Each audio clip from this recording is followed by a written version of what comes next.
The most dangerous smile in the world is not the smile of an enemy.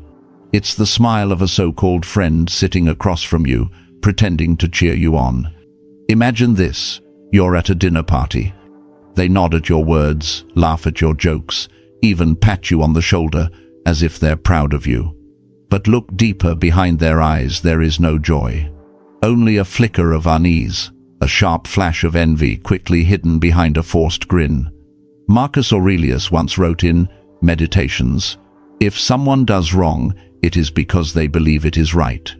For fake friends, the wrong is not the smile itself, but the envy concealed beneath it. And here's the question: how do you know? How do you tell the difference between loyalty and jealousy wearing a mask? Stay with me, because in this video, I'll show you a subtle test so simple yet so powerful that it will expose the truth without a single argument. Once you learn it, you will never look at your circle the same way again. If you find value in these timeless lessons of Stoic wisdom, consider subscribing to The Stoic Habit. It's a small step that supports the growth of this community, and it ensures you never miss the tools that make you stronger. Part 1. The 3 types of fake friends. There are 3 kinds of fake friends, 3 masks that hide envy behind a smile. And once you see them clearly, you'll never unsee them again. The first type, the energy parasite. These are the people who only come to you when they need something to feed on.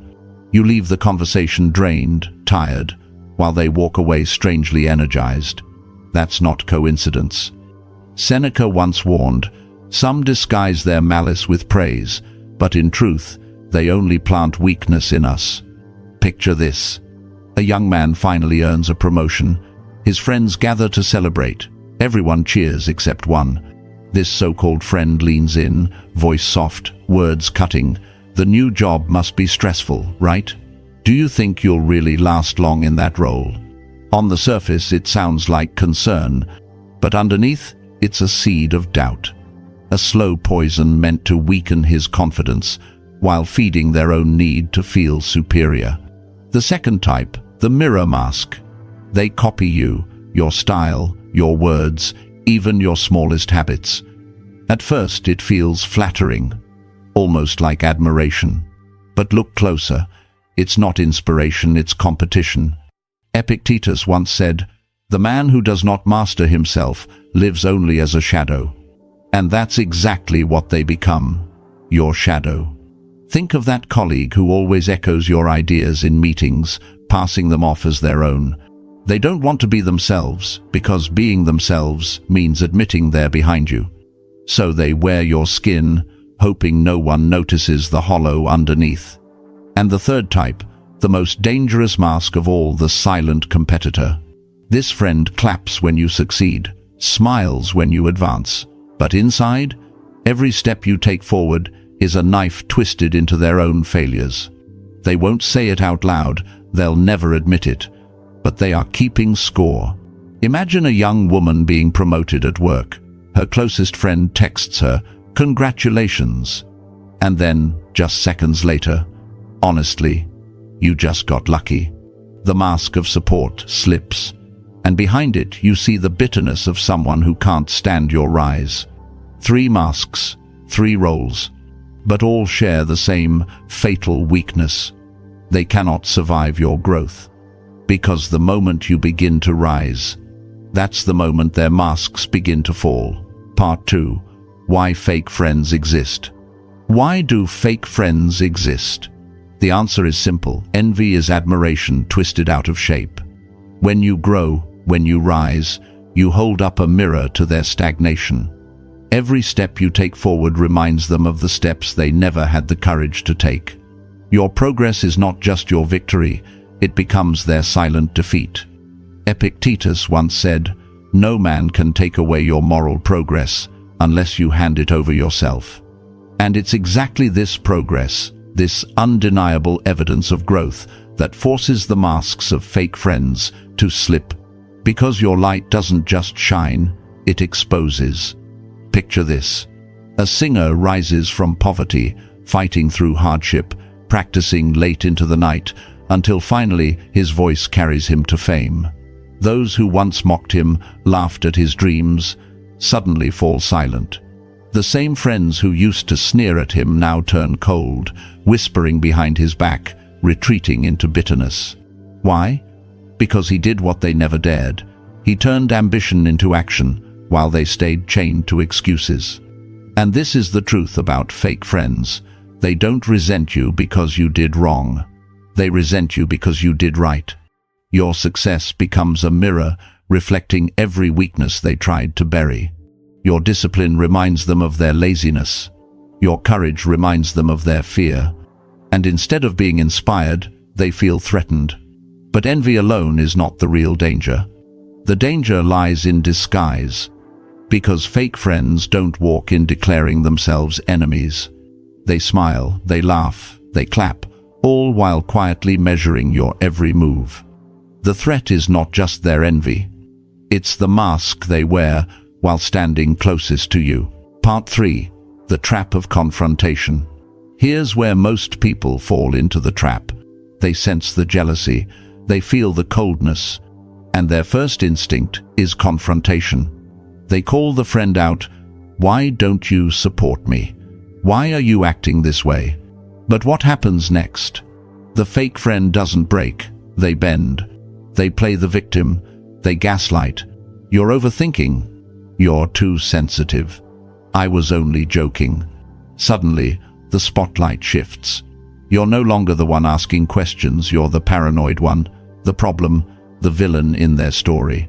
And if you push harder, they flip the script entirely, making you look like the aggressor while they play the innocent. Seneca once warned, flattery can be more dangerous than open hatred. The same is true here. A fake friend's mask is designed for defense. It survives accusations, absorbs blame, and reflects it back onto you. It's like punching smoke. The harder you swing, the more foolish you look. Imagine a woman confronting her friend after discovering betrayal. Instead of admitting the truth, the friend bursts into tears, crying louder than the pain she caused. Soon, everyone rushes to comfort her, leaving the betrayed woman isolated, accused of being cruel for even questioning loyalty. This is the trap of confrontation. Because direct conflict rarely exposes a mask, it only strengthens it. And the more you fight, the deeper the disguise becomes. So what's the alternative? If confrontation doesn't work, what does? You don't break the mask by attacking it. You let it slip off by itself. Part 4. The Subtle Strategy. If confrontation only strengthens the mask, then what works? The answer is subtlety. You don't fight the mask. You make it slip. Here's the strategy, deceptively simple, yet devastatingly effective. In a calm, casual tone, share a small win. Not a boast, not fishing for validation, just a quiet, steady statement of growth. Say something like, "I've been taking better care of myself lately, and it feels great." Or, "I started a new habit, and honestly, it's giving me amazing results." The key is delivery. You don't announce it. You don't shout it online. You drop it gently, as if it were just another detail in passing conversation. And then you watch. Because what happens next reveals everything. Imagine a young man telling his friends, "I've started jogging every morning. I feel more alive than I have in years." One friend lights up. "That's incredible. I should join you sometime." Another smiles faintly, then quickly changes the subject. That tiny shift, the silence, the deflection, that's the mask beginning to slip. True friends celebrate you. They see your progress as a shared victory, a source of inspiration. But fake friends? They flinch.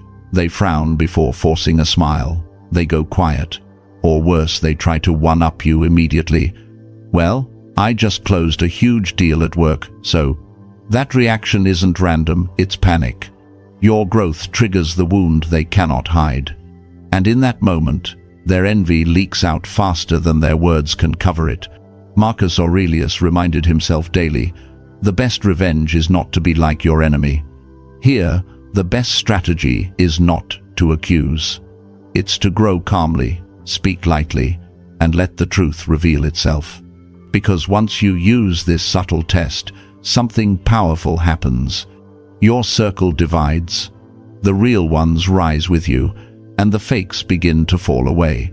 Part 5. The psychology behind it. Why does this strategy work so powerfully? Because it goes deeper than words, it touches the hidden wound. Fake friends survive by pretending. Their smile is rehearsed, their praise is calculated. But envy? Envy cannot be scripted. The moment you casually reveal growth, you shine a light on what they try hardest, to hide the fear of being left behind. Their subconscious panics before their mouth can respond, and that panic leaks through micro-expressions they cannot control. Watch closely. A tightening jaw, eyes that dart away, a smile that never reaches the eyes, a laugh that sounds hollow, disconnected from their face. These tiny cracks are psychology's fingerprints. Envy can disguise itself in language, but the body always tells the truth. Epictetus once taught, "First say to yourself what you would be, then do what you have to do." Growth is proof that you are doing. And when you do, those who only pretend are forced into exposure. Imagine you mention to a group of friends, "I've been meditating every morning, it's changing the way I handle stress." A real friend responds with excitement, "That's inspiring, I should try it too." But the fake one? They laugh nervously, roll their eyes, or mutter, "I don't have time for that nonsense." Their reaction betrays not logic, but insecurity. This is the psychology of masks. When you stay calm, when you don't accuse, you remove their defense. There's nothing for them to fight. So their true emotions slip out raw, unfiltered. And in that moment, you see them clearly. Marcus Aurelius reminded himself, "If it is not right, do not do it. If it is not true, do not say it." Your growth is truth. Their discomfort is proof. Once you master observation, you gain something priceless: clarity. And clarity is the power to decide who belongs in your circle and who never deserved to be there. Part 6. The dark experiment. Think of this as a psychological experiment. You don't accuse anyone. You don't start a war. You simply create a moment of observation. The outcome is always clear. A real friend will celebrate with you, sometimes even want to join your journey. A fake friend will change the subject or smother your progress with silence. Epictetus once said, "Truth does not need to be shouted. It reveals itself in silence." And in this silence, masks begin to crack. A man once tested this with his co-workers. Over lunch, he casually mentioned, "I'm getting married soon." 3 people cheered with genuine joy, offering hugs, questions, congratulations. But one sat stiff, awkward, before muttering, "That must be expensive." The words seemed harmless, but the tone revealed everything. Jealousy had slipped through the mask. That is the beauty of this dark experiment. It doesn't rely on accusations. It doesn't rely on confrontation. It simply allows people to reveal themselves. But here's the danger. What if you never test it? What if you let fake friends stay close, undetected? Their poison won't arrive all at once. It drips slowly. A careless comment that makes you question your ability. A subtle comparison that leaves you feeling smaller. A glance that steals the joy from your achievements. Seneca once warned, "People often waste their lives on those unworthy of them, and in doing so, lose their own." A young man full of talent shared his dreams openly, but every time his friends laughed, "That sounds like fantasy." At first, he ignored it. Then he doubted.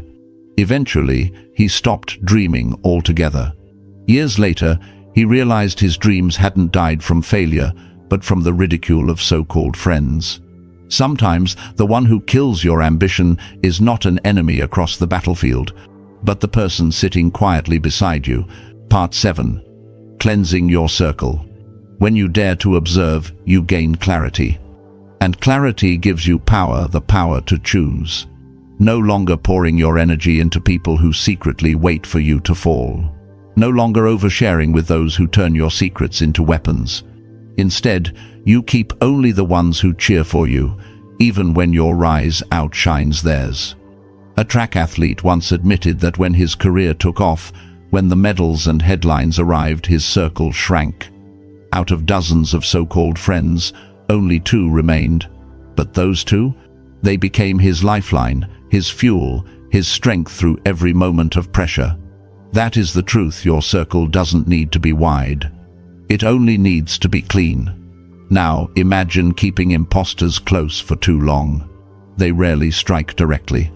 Instead, they drip venom into your mind drop by drop. A sarcastic comment, "Relax, I'm just joking." A sly reminder of a past failure.